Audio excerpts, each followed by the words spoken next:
This is Dr. Rosie Kuhn, and this podcast series is called Spiritual Immersion, Taking the Plunge. And the intention of these podcasts is to support and empower you to be curious about who you are inside this human spirit experience. Sometimes you'll feel like you're a spiritual being having a human experience. Sometimes you'll feel like you're a human being having a human experience. Sometimes you just don't know what is going on, and it just doesn't make any sense sometimes. And even with all of the spiritual experiences I've had and the sometime moments of transcendence or sometime moments of enlightenment, a lot of times it still feels like, I don't know what the hell's going on here. I don't know what the point is. So it's all of it. It's all the above. And as I said in the previous podcast, I really do believe that every moment of life is a learning opportunity for us, and learning to embrace what we know and our highest truth and our highest wisdom, embrace who we are as this sacred divine being in this human experience, in this sacred divine moment of living in life. And so that's what I want to focus on today, because so many of us are absolutely exquisitely amazing people. Like 8 billion of us are amazingly exquisite people and beings. And yet we don't identify ourselves as that. We don't embrace ourselves as that. We, in fact, 99% of the time find all kinds of ways of punishing ourselves or diminishing ourselves or bad talking ourselves, dismissing ourselves for being less than. And we don't actually get to acknowledge all the evidence of how great you are, how great I am, how great life is. We focus on, I'm great, but, I've had a great birthday this year, but, and then we add whatever. I had a great year at work, but we don't stay with the evidence of our greatness. We stay with the evidence of how we aren't yet great enough. And this creates learning opportunities, as I spoke in the previous podcast. We're here to really embrace and enjoy life and enjoy who we are in this being, regardless of our defaults, our dysfunctions, our disabilities, regardless of all of the ways that we have marginalized ourselves and other people. We're here to shift that and transform that. Excuse me. I might sneeze again. We're here to shift all of that. And we have to come to a place, I'm going to sneeze. Excuse me. We have to come to a place of not only acceptance, but embracing, like, wow, there's so many brilliant, beautiful people on the planet. Not in terms of just what they accomplish, but that they're here in this experience. And we take it all for granted. And part of the process here in the spiritual immersion process is when we go, oh gosh, I am not actually celebrating myself at all. Or I'm not celebrating my life and all of the things that I've accomplished, or all the things all the beauty around me. One of my clients, we'll call her Hillary. Hillary's like, I love celebrating other people. It's my nephew's 7th birthday, and I'm going to have a party for him. But I never do that for myself. And we don't celebrate ourselves, whether it's a birthday or we made a happy day for ourselves, an accomplishment that few of us actually achieve, which is to make a happy day for ourselves. That's a big deal. Or what I suggested and encouraged with her and her children is to say, hey, at dinner time, take a glass of water or fizzy stuff or whatever it is you're drinking, and celebrate each other in terms of what was celebratory for you today. And she's got 4-year-old twins. It's like for each one of them, it might be, I was able to go to the bathroom by myself today. It's like, woohoo! And you celebrate that. Or, I was able to find a parking spot at the grocery store. Yeah, you can celebrate those things. In fact, it's all to be celebrated. As opposed to, that was the only one good thing in my life was this, finding a parking spot today. It's like we can complain about it all. But until we take the time to really, gratitude is part of it, right? Being grateful for the way that it is. We can start to focus on the good things in life and not the bad things. But part of the intention of this particular podcast today is to say, so few people actually celebrate their day with themselves, to say, hey, I'm a great person. I'm really cool. I like myself. I enjoy my company. Or even I enjoy one thing about myself. We don't do that.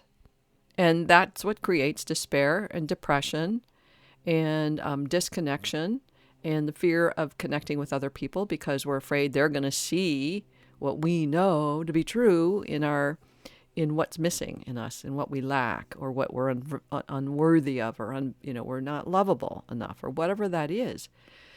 So the intention here is, in terms of the spiritual immersion process, is we got to turn we have to turn it all around from the negative focus. And you've heard me say this before, 70 to 80% of our thinking is negative in nature. And if you want to have a thriving life, if you want to come in as in keep awakening to a different reality, you have to train yourself to think differently. You have to train yourself to look at some things and stop looking at the other. When people say, life is hard, you can just look all around. It's hard. It's like, if you focus on it, that's what you see. And life is amazing and beautiful and rich and full of magic and miracles. And if you look for it, you'll see it. You'll see it. And so it's training yourself, and not just, oh yeah, I see it. You have to train yourself to see it all the time, and continue that until it becomes so natural that, of course, life is beautiful. Of course, life is full of beauty and magic and great people and happiness. Of course it is. But it's what you make it, right? You've heard that before, and you're rolling your eyes. If I just rolled my eyes, because those kinds of things are like, oh, it's what you make it. And if we don't train ourselves to make it that way, then we could focus on how miserable it is. So many people, based on their culture and where they've come from, their generations have been influenced by trauma. Whether you're Jewish and you've gone through the Holocaust and Israel and whatever else came before that, that's a whole history of suffering. And every individual who's been brought into a reality of Jewishness, we'll say, the religion of that, carries the multi-generational inheritance of that suffering. And they can continue to suffer that way, and they can continue to focus on the suffering of the world, because that's part of the inheritance. However, if you think about people, if you talk to your ancestors from even 50 years ago or 100 years ago and say, hey, do you want me to keep suffering because you had it hard? What do you think they're going to say? Hell no. Have all the fun you have. We did our best so that you could thrive and have a great life. So whether all cultures have been punished and harmed and gone through incredible trauma. And for us to say, okay, they did that happened to them so that I can thrive. Then I can give myself permission to thrive in honor of them and celebrate my life in honor of them. Celebrate my life in honor of me making that choice to thrive and have a great life. And so many people who have created, going back to Hillary has a great life. She has the house she wants. She has a great partnership. She's got great kids. She had a great job, and she let go of her job for lots of reasons. She is now able to be home with her children and homeschool them. These are all things she wanted. And I kind of talked about this a couple of podcasts ago, but this is all that she wanted. So when we start our conversations, our coaching conversations, and I say, how was your week? She'll go, oh, it was a lot of work. She doesn't say, my kids are great, my house is great, my husband is great, I'm having such a great time. She starts with, oh, it's hard and it's too much and I can't and I never sit down and it's like, where is the joy of having exactly what you want? And for me, myself, I've had to do that myself. I've got the perfect life for me. I've got my perfect life. And I can say,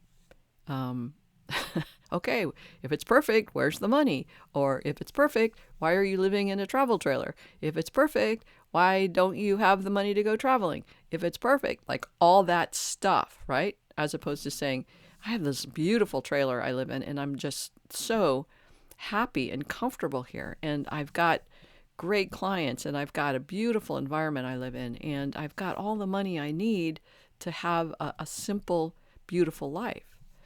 I can say, well, here's what you don't have, Rosie. And it's like, yeah. And I could suffer and create that suffering because I don't have that. As long as I focus on that, I'm going to create more disability and more dysfunction and more disappointment. All those dis words. And that's not what I want to choose for myself. I want to choose to be happy and fulfilled in what is, in the isness of what is. And the isness of what is may be uncertainty.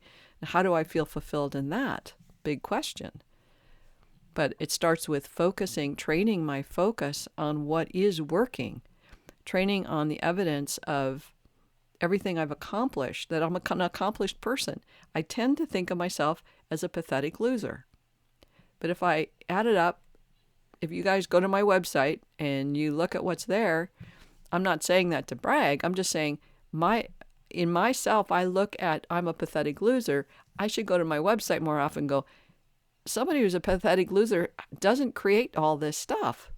Doesn't have a PhD and 3 master's degrees, hasn't sailed across the Atlantic Ocean, hasn't taught sailing on the San Francisco Bay and written in books and blah, blah, blah.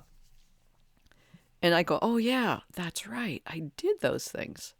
I accomplished those things. I'm participating in the world in a way that's been fun and thriving. I don't think about that. I think about, oh, look at what you're not doing. Look what's not getting done. Silly. And I'm saying silly because I harm myself when I'm not acknowledging how incredibly divine my life is. And that's what I want for you, is for you to begin over and over and over again to acknowledge the divineness of you, all the ways that you have a great life. That might mean that you were able to brush your teeth today. It might mean that you cleaned the dishes today.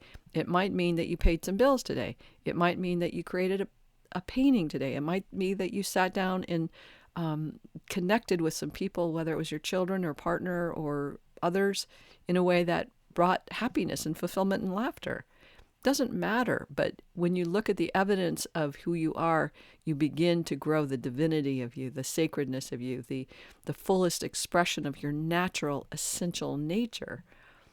And that's fun. That's really fun.